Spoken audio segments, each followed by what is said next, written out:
Hello friends, in this video we are going to check how to check the element activity of a phased array prop.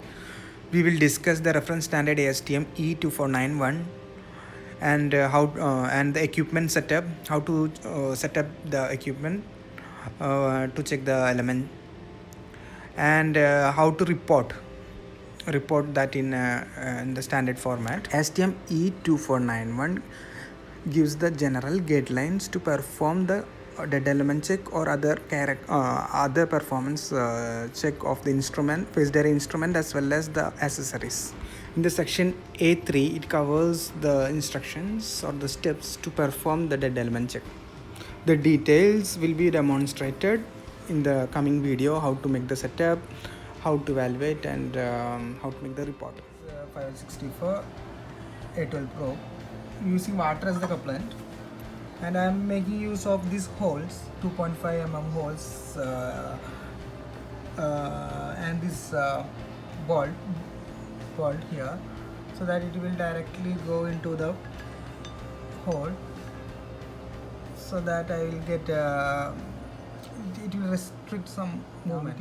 It is not moving. I will get a constant amplitude. The main thing is that we need to get a constant amplitude. We have to either we need to stick it or put some rubber band or something that it should not move during the time of inspection.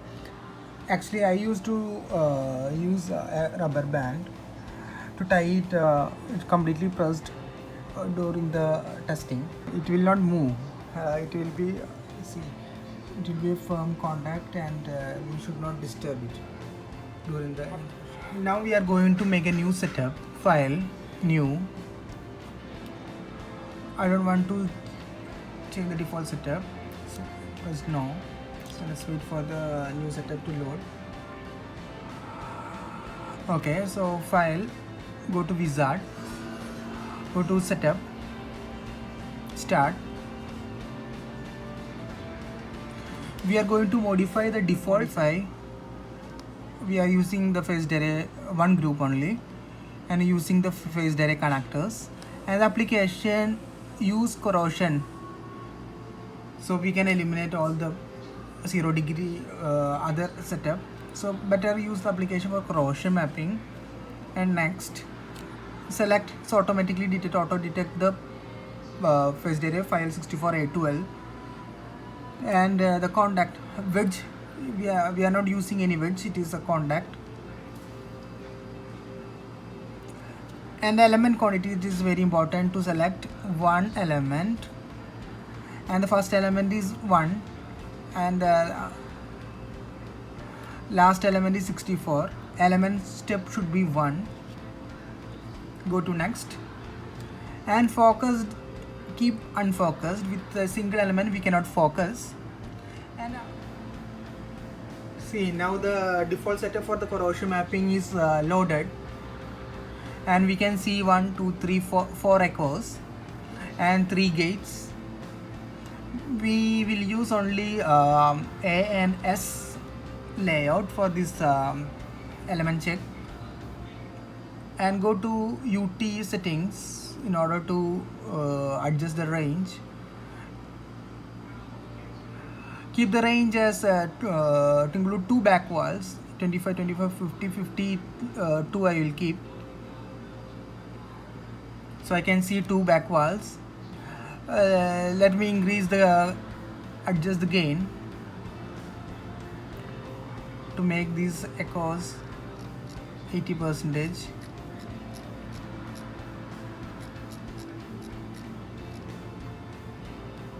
If the gain step is make sure the gain step is the least one. The least one available is 0.1.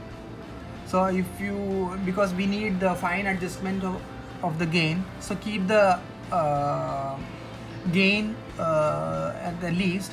If it is not set, then we have to go to the gain, and here we can adjust.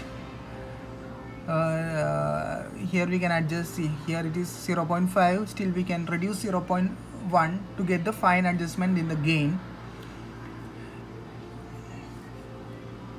80 now the percent. Now we have to adjust the gate. gate here, 3 gates are on.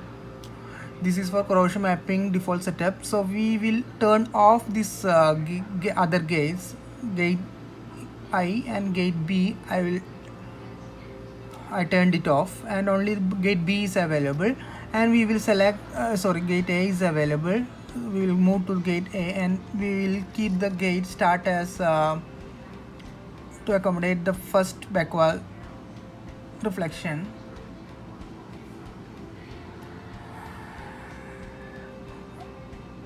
Okay, fine.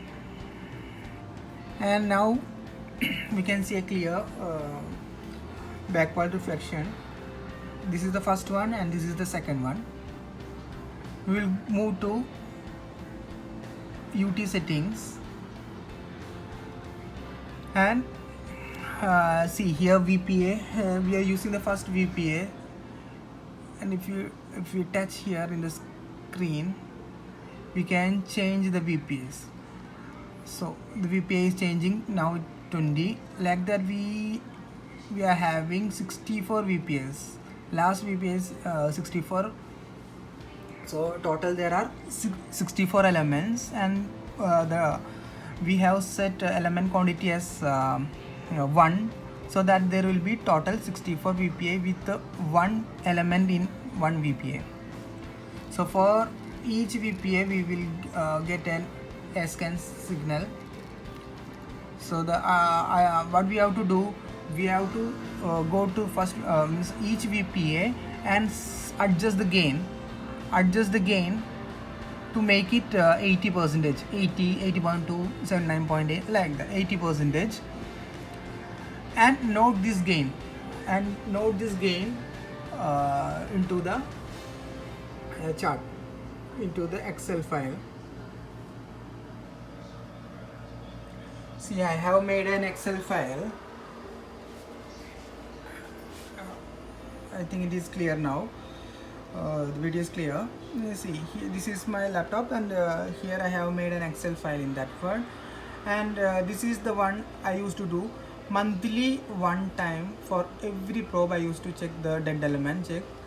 This is as per Aramco requirement. And here there will be a reference number for each test, and date of testing, the equipment name, which equipment I am using, MX2, and serial number of the equipment, serial number, probe frequency, number of elements, number of inactive elements. And see, now here the VPA is 1 and we are getting 28.5. I have to write 28.5. So for each elements, so next I need to move this VPA to 2, and it is the same 28.5. so 28.5, like that, from 1 to 64 elements. 1 to 64 elements we need to write down the gain. This gain is the receiver gain corresponding to a backward reflection of 80% in a 25 mm IAW block. And after this tick, that means it is active. Sometimes there will be dead elements and we will not get any amplitude. The calibration check result, it is passed, not elements are dead. And the criteria, if we go through the standard STM E2491, the receiver gain to provide 80% response should be within the range of plus or minus 2 dB of any previous assessments and within plus or minus 2 dB of each other. So previous assessment, there are many factors, as I told. It will actually the same setup we have to do every time. That's why I am using water as a compliant 25 mm thickness IAW block, the same block I am using for each time. And it should be within plus or minus 2 dB. And here what I got, first second elements, the difference it is within plus or minus 2 dB, so it means the standard. And there should not be any adjacent See, actually the standard didn't tell clearly what is the acceptance, but it should be based on the written procedure. The procedure depends upon the application. Typically, if more than 25% of the elements in a probe are inactive, sensitivity and steering capabilities may be compromised. This is one more criteria. If 25%, if the dead elements are, that means if the dead elements are more than 25% of the total, then we cannot use that probe as per the standard. Thank you for watching my video, and my next video is how to check the dead elements for the DLA or DMA probes.